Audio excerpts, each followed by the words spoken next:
Okay, so Module 3, looking at some security matrix, security management baseline. I put together a few slides. I actually borrowed it from another source, textbook titled Management of Information Security. And I think it just does a really good job of putting together some information about security baselines and some other types of considerations that we should take when we're looking at developing some good metrics to measure the effectiveness of an information security program. So some general goals that we want to have accomplished when we move through this PowerPoint is we want to make sure that we list the elements of key information security practices, and we'll just push through those. We've talked about a lot of them. Some key components of a security metrics program, and then look at some suitable strategies for the implementation of the security metrics program. And I think this is particularly relevant for this particular module because we're really looking and asking for you to start thinking about the type of metrics that you would like to develop as it relates to the caselet. But remember, when you're doing these, think broader, think more real-world application and what you think would be effective in your workplace as well. So benchmarking, most of you are familiar with the concept of creating a security blueprint. Helps us determine which controls should be considered, but it cannot determine how those controls should be implemented within your particular organization. And that's one of the criticisms of benchmarking, is that no two organizations, regardless of the industry or how closely they are related, operate in the same way. So best practices really put that blueprint together for you, but you should expect that you're going to have to customize those security controls or those policies or those benchmarks for your own individual organization. In information security, there are really two categories of benchmarks that are used: standards of due care and due diligence, and then recommended practices, and these are sometimes referred to as best security practices. Standards of due care gives us a means of assessing planned actions by considering what would be reasonable if done by another similar or prudent organization. Standards of due care are basically what would any organization that looks like my organization do under these circumstances.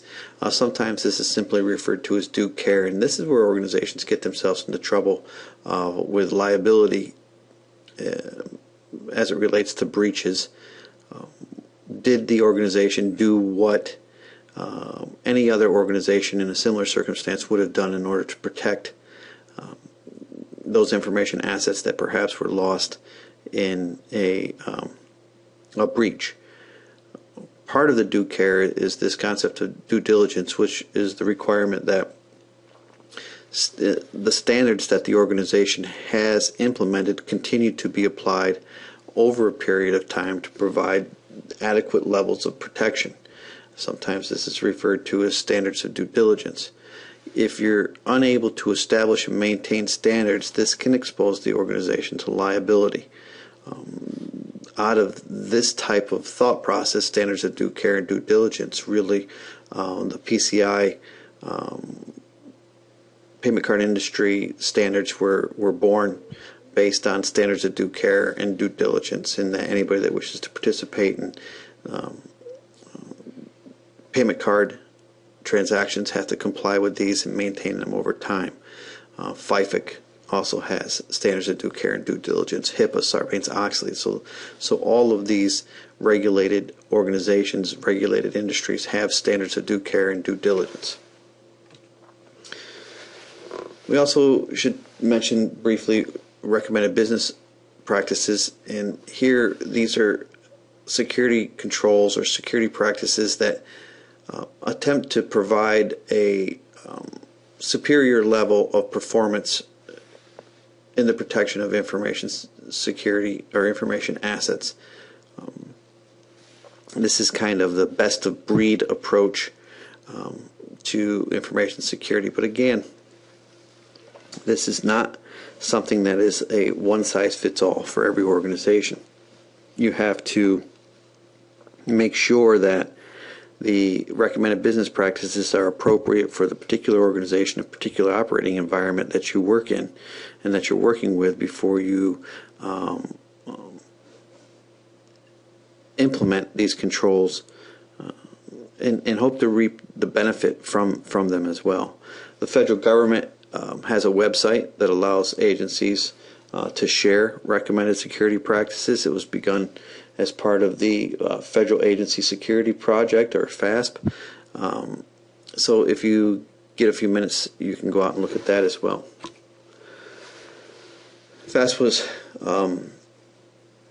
established by the Federal Chief Information Officer Council. It contains some examples of many agencies' policies and procedures and practices. Many of the best security practices found there can be applied to practices both in the public and private sector. But again, it's about customization and ensuring that it's the best fit for your particular organization.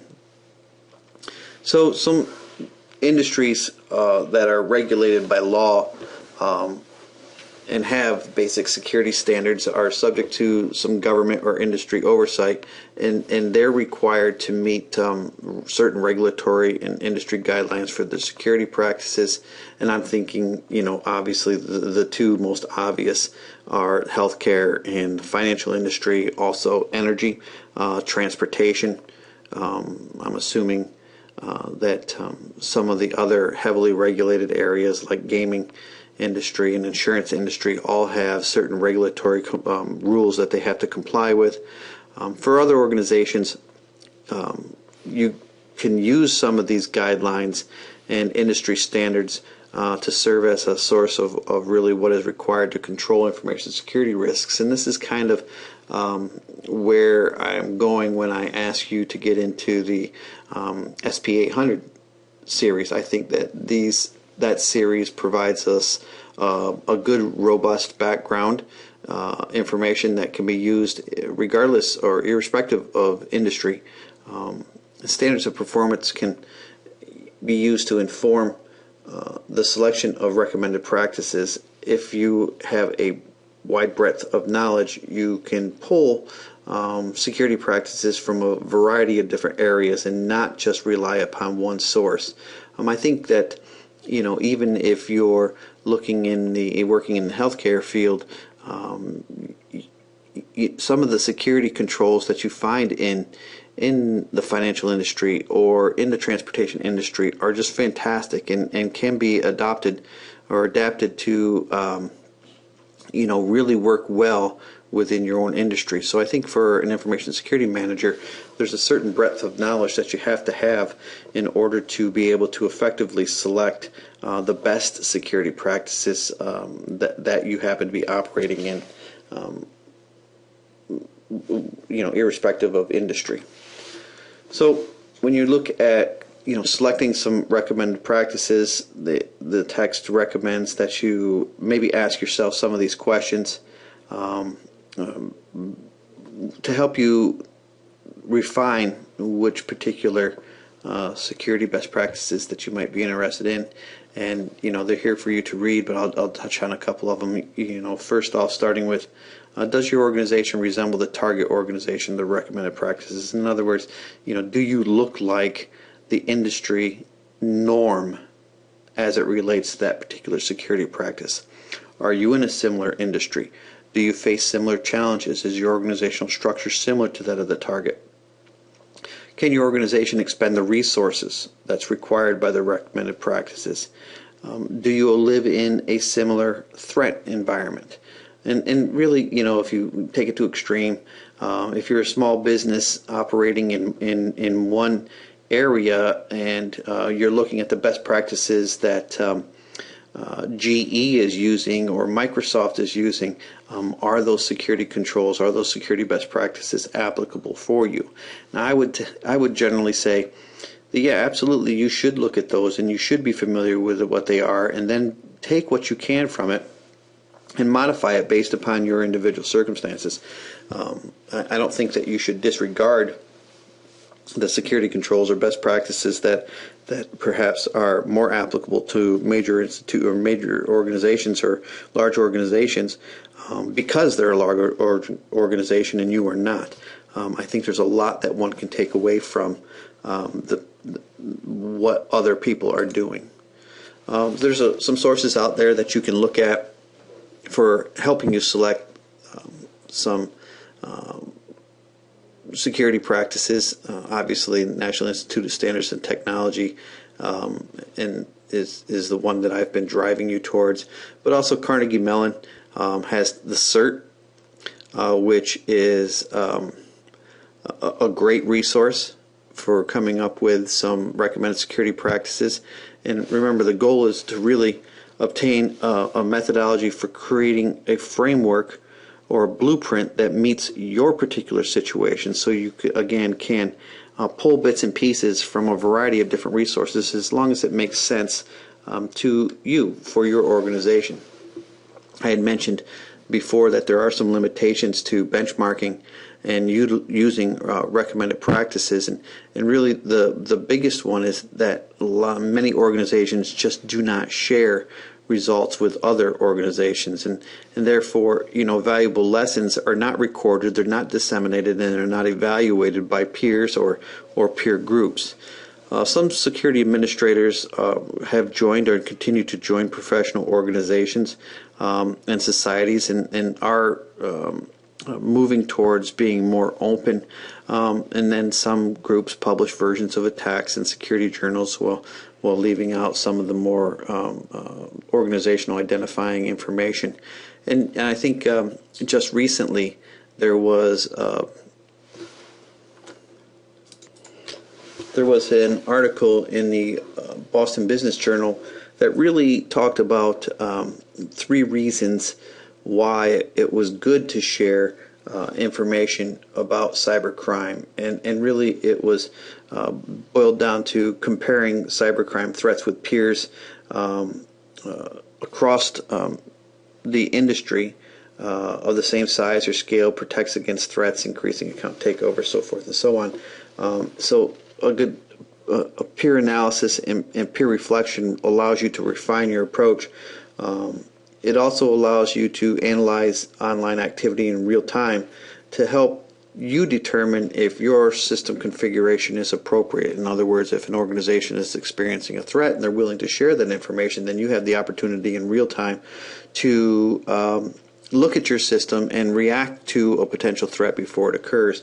And then, it also limits online friction, which really goes towards a customer who may be utilizing several organizations online, having to receive multiple notifications about threats, and trying not to inconvenience them in order to effectively do our job as an information security department. So, we have to begin to move towards a more sharing and more open discussion amongst security professionals as far as things that we should be concerned about and we should be advocating, and one of those is the sharing of information.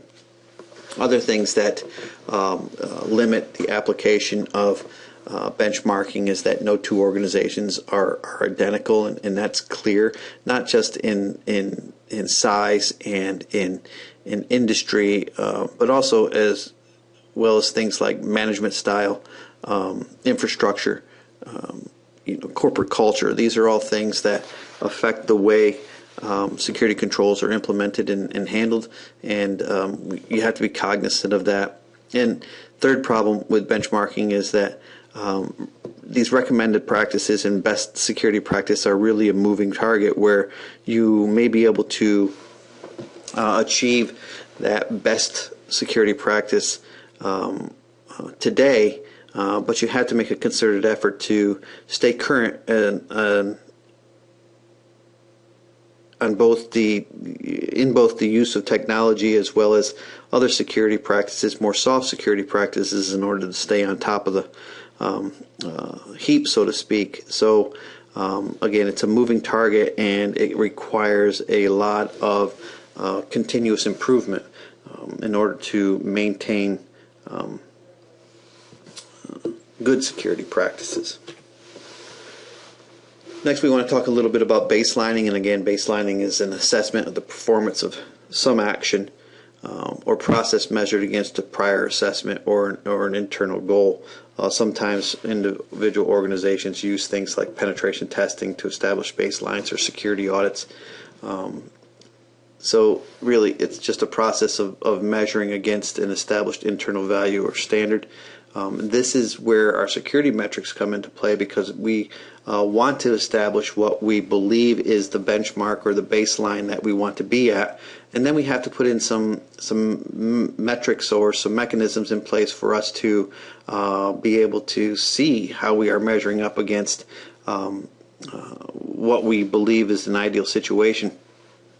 And then we can look at it over time, current security performances against prior performances, and see how we are prevailing against ever-changing threats, updated security mechanisms, updated security policies, and also things like changes of personnel and so forth.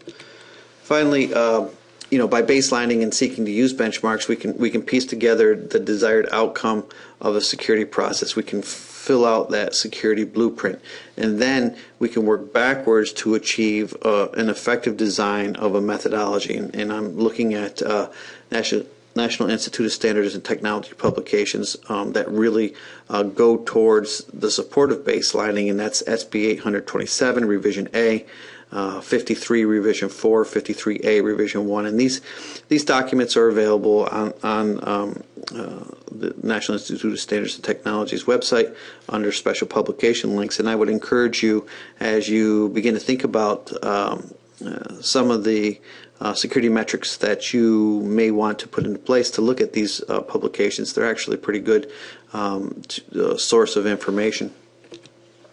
CERT also has, again, a source for recommended practices, and they also provide you links to security practices and implementations, as well as things like policies too are out there. And I do like what CERT does when it comes to putting out information about information security recommended practices.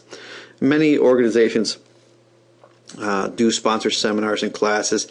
One of the best places that I can think of right now that you can go and get some good information from is the Information Systems Audit and Control Association, and they use a product called COBIT to really help organizations develop a robust information security plan or an information systems audit plan. Some of the resources there are free, some require membership. The Gartner Group has published 12 questions that can be used to conduct a self-assessment for recommended security practices, and they are really fall under three categories: people, processes, and technologies. And when we look at people, they look at things that you might not necessarily associate with information security, but it's all, it is important because we're granting these individuals a certain level of trust. So we may want to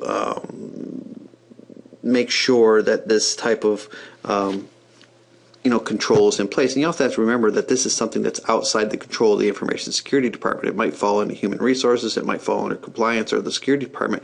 So there's going to be some collaboration that has to take place in order to fulfill these questions, or to answer these questions. So they look at people, they look at processes, right? Enterprise security policies being updated, how often, employee education on how it's changed, the dissemination of new policies, what controls are in place or what mechanisms are in place to make sure that everyone is notified. Do you have a patch and update management system? Do you have the ability to evaluate whether the patch and update management system is working. Do you have a system in place or a control in place to look for and identify new security vulnerabilities and put in mediation plans? Do you have the ability to track how long it takes for a former employee to be terminated, after termination, to be removed from the system? Are security group representatives involved in all the stages of a new project or a new application that's being purchased? And then we can look at technology, and is every possible network route to the internet protected by a firewall? Is sensitive data on laptops secured with encryption? Our information assets and systems they use assessed for security exposures? Are systems and networks regularly reviewed for malicious software? And do we look at logs to identify potential attacks that may have been blocked or may not have been blocked? And so there's a bunch of different things that could really look at. The payment card industry security standards, I mentioned it a little bit earlier, considered recommended or best practices for organizations using payment cards. And that's another great area to look at for some security practices that you may be able to implement into your organization.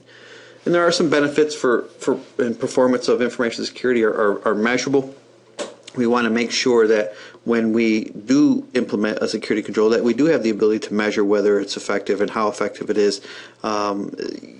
Keeping in context that we really do want to try to move the information security function from a cost center to at least a contributing factor to the organization's success. And one of those things that we have to try to figure out how to measure is a return on investment for security controls.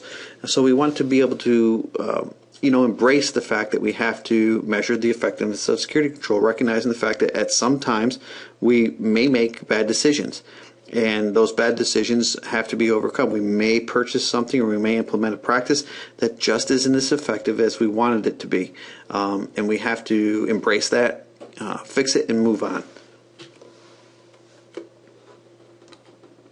When we look at information security performance management, coming up with that return on investment, the process can be broken down into the design, implementation, and managing of data that's collected to support that, to determine the overall effectiveness of the security program. And we should be looking at certain performance measures, like the data points or the trends that from these measurements that indicate whether we're being effective, or the effectiveness of some security countermeasures or controls. Some of these are technical, and some of them are more managerial in nature. Organizations can use or have the opportunity to use three types of measurements: those that determine the effectiveness of the execution of the information security policy, those that determine the effectiveness and the efficiency of the delivery of those services, and those that assess the impact of an incident or other security event on that organization or its mission. And we can really tie these together. You can choose these as some launching points to develop your own. Organizations really do need to document that they are taking some effective steps to control risk. If we go back to that due diligence, we need to be able to prove this if we ever have to protect ourselves against some liability. So in order to document due diligence, we have to make sure that the security controls that we put in, we can measure, and then we also have to make sure that we are documenting that. According to National Institute of Standards and Technology, the factors below have to be considered during the development and implementation of information security performance management program. Measurements must yield some sort of quantifiable information, percentages, averages, numbers. The data that supports the measurements needs to be obtainable. Only repeatable information security processes should be considered for management, and then measurements must be useful for tracking performance and directing resources. I think that this sometimes has a tendency to dissuade certain information technology professionals, because it does require a certain amount of management that they're not used to. This is really a shift in the field where it's no longer to put a tool into place and then make some claims about how effective it is without being able to support it. So what the National Institute of Standards and Technology is basically saying is that, if you should be able to support your claims of success or failure, and when we do that through data, and as you know, information technology tools create a lot of good data that can be used and managed appropriately to be used to make some very good decisions. Also, looking at National Institute of Standards and Technology's 800-55, 4 factors that are critical for the success of a performance program. First, you have to have strong upper management support. This is a labor-intensive process. This is something that's going to require additional man hours. It may require some additional applications to be put in place, so you have to have support from upper management. You must have practical information security policies and procedures. And I would also include enforceable as well. Quantifiable performance measurements, and then results-oriented measurement analysis. In other words, when we get our we put into place metrics to measure something. We should do something with those measurements. If there's an indication that our tool is not performing up to standards, we should make some changes. If it's performing at optimal rate, then we should also make some decisions about how we can continue to maintain that. Results-oriented measurement analysis. These metrics will really enable an organization to measure the level of effort that's going to be required to meet the objectives of the information security program. And this is what you're doing when you're working on your project in this class. Metrics and measurements are sometimes used interchangeably, but if we looked at them individually, metrics is used for a very granular, detailed measurement, right? We really want to get deep into the data, and then performance measurements are more of an aggregate, high-level results. In your text and in many texts, they're used as interchangeable, and we've been using them interchangeably throughout this course. But there is some more granularity when we look at the concept of a metrics as opposed to a performance measurement. Before you start designing and collecting and using measurements, you as Chief Information Security Officer should be prepared to answer these questions. Again, and this is something that I alluded to in the previous module. Why should they be collected? What are we specifically going to measure? How will these measurements be collected? When will they be collected? Who will collect them? And then where will they be collected from? And also, who's responsible too? At what point in the functions process will these measurements be collected, and who's responsible for doing it? If we look at the benefits of using information security performance, they do bring into the organization some really important qualities, like increasing accountability, improving effectiveness, demonstrating compliance with laws, and then providing quantifiable inputs for resource allocation decisioning. In other words, it helps us support our budget. And if you work in an industry that's heavily regulated and are audited by internal and external auditors, these things are probably in place for you already. You're probably doing a lot of these things. It's just that you're not at a point where you're collecting the information and aggregating it and using it to make good decisions. And that's kind of where we need to move towards. A popular performance measurement approach is, again, 800-55, and it's divided into 2 major activities: identification and definition of the security program, and then the development and selection of specific measurements to gauge, again, implementation effectiveness, efficiency. And then it goes further to divide into 7 phases. First phase is the stakeholders and interests are identified, goals and objectives, information security policies, guidelines are then, and procedures are identified. The information security program is approved and then implemented, and there's a continuous implementation here. Levels of implementation, sometimes referred to as maturity, are put into place. You get some results, you update your policies, you decide whether it has a positive or negative impact on the business and mission, and then you maybe redefine or revise your goals and objectives, and then it's cyclical. You're going to start over with the process. This is not, again, one of those things that we continue to we put into place and then we ignore as we go forward. Business impact, effectiveness and efficiency, and process implementation, all key elements according to 800-55. Again, breakdown. Phase 1 identifies relevant stakeholders, identify the documents and the information security performance goals, focus on organization and specific information security practices, review existing measurements, involve developing measurements that track process implementation or you're revising. A critical task is always going to be the measurement process. How do we go about assessing and quantifying what will be measured? We really,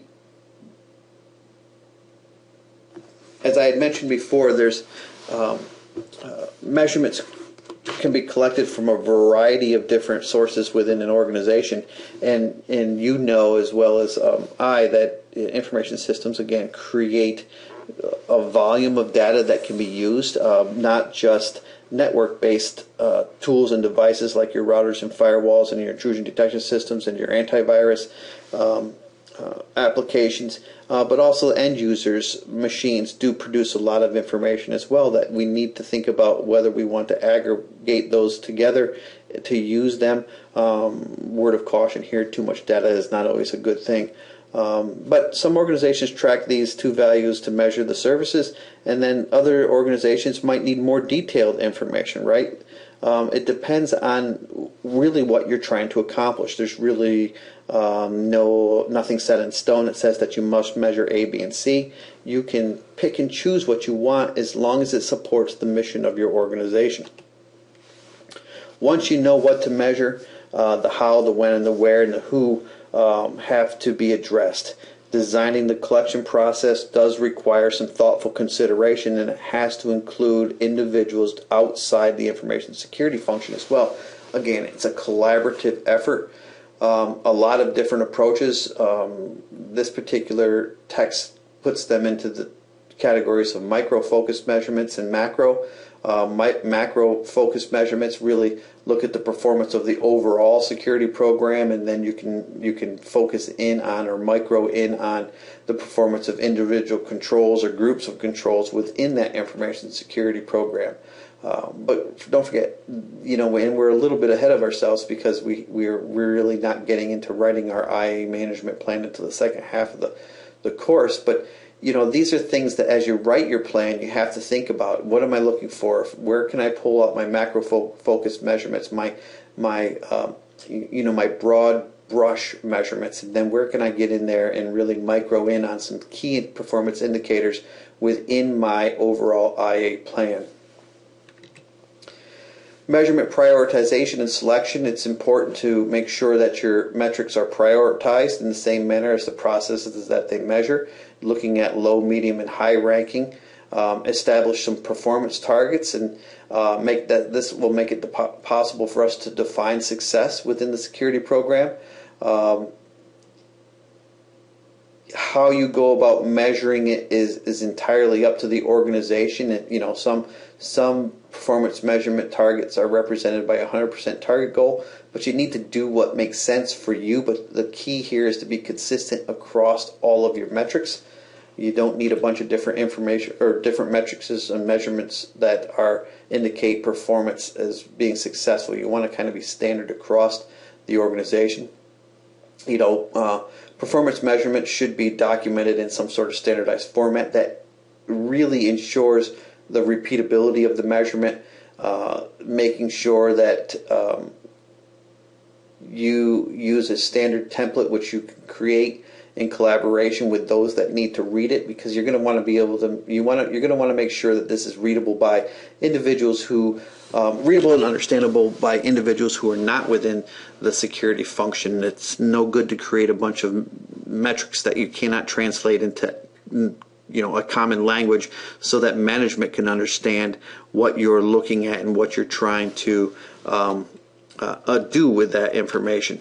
Here's an example of some of the possible security metrics, performance measures that you can look at implementing into your organization. Basically, there's process for performance measurements can be broken down into 6 tasks. Phase 1 is, again, preparing for data collection, identifying and defining and developing these measurements, collecting the data, analyzing the results, identifying corrective actions, developing the business case, obtain the resources, and then apply corrective actions. And don't forget, we're not measuring things just for fun. We're measuring them because we need to be able to secure our place within the organization and support our case when it comes to requesting, whether it be funding for new technologies or new personnel, and participating in making the department meaningful to the organization. Again, information security measurement program implementation process, and those are the 6 steps that we need to make sure that we follow. When you're reporting on performance measures, you have to make decisions about how to present those correlated metrics, whether to use pie charts, line charts, bar charts, also which colors denote the kind of results. Now this seems kind of maybe perhaps rudimentary or elementary or completely out of context for where we are at right now, but you have to consider who is going to be looking at these particular charts. This needs to be a very professional presentation, which is one of the reasons that we're working on these special topic presentations, so that you can begin to recognize what works and what doesn't work. Some trends in certification and accreditation. Accreditation and security management, the authorization of an IT systems to process, store, and transmit information. Certification is the comprehensive assessment of both technical and non-technical protections. And again, you can look at organizations like CERT or look at organizations like Information System and Audit and Control Association to determine if it's something that you want to follow. Organizations that are pursuing accreditation, and it's really being used to gain a competitive advantage over, it's good marketing, it's good promotion, it's a good way to assure customers to have some confidence in your ability to protect their information. With the publication of National Institute of Standards and Technologies, SP 800-31 with Revision 1, it really takes a common approach to risk management framework for the U.S. government. It follows a 3-tiered approach to risk management. Most organizations work from top down, focusing first on aspects of affecting the entire organization. That's that organizational change. The most detailed aspects are addressed in Tier 3. Again, working from the top down, strategic risk to tactical risk, and we work our way through the 3-tiered risk management approach. RMF applies to the multi-tiered approach to the 6-step process, which really can be broken down into categorizing the information systems and the type of information that it utilizes. Select an initial set of baseline security controls, implement those controls, and describe how the controls are employed within the information system. Assess the security controls using appropriate procedures. Authorize the information systems operation based on determination of risk to the organization, and then monitor the controls on an ongoing basis. Again, cyclical in nature. Risk management framework is a security life cycle. Again, select security controls, implement them, assess them, authorize them, monitor them, categorize them throughout the life cycle of the process. Step 4 is assess. Step 5 is authorize. Really prepare the plan of action and the milestones, assemble the security authorization package, determine the risk, and then determine if the risk is acceptable. Just taking that risk management process and turning it into a more cyclical concept. Accreditation and certification are not permanent. Most of these accreditations and certifications expire, and you have to go for recertification or reaccreditation every few years, and that's important because, again, it's a cyclical process. The accreditation and the certification process also needs to be cyclical to ensure continuous compliance. So again, in summary, Benchmarking is the process of following recommended or existing security practices. Organizations may be compelled to adopt minimum levels of security, which is basic standards of due care. Security efforts seek to provide a superior level of performance. Practices related to benchmarking is baselining, which can provide the foundation for internal benchmarks. Security performance management is the process of designing, implementing, and managing the collection of data to be used for the measurement to determine the effectiveness of the overall security program. And there's really three types of performance measures: those that determine effectiveness, those that determine the effectiveness and efficiency of the delivery of information systems, security systems, and those that assess the impact of an incident or other security events on that organization. All right, so basically a quick run through of baselining and best practices and benchmarking, some information as it relates to some of the sources of security metrics that might be available to you to help you work through some of the special topics and some of the discussion modules that we have coming up. And also, hopefully, it'll generate a little bit of discussion in the discussion module. All right, thanks a lot.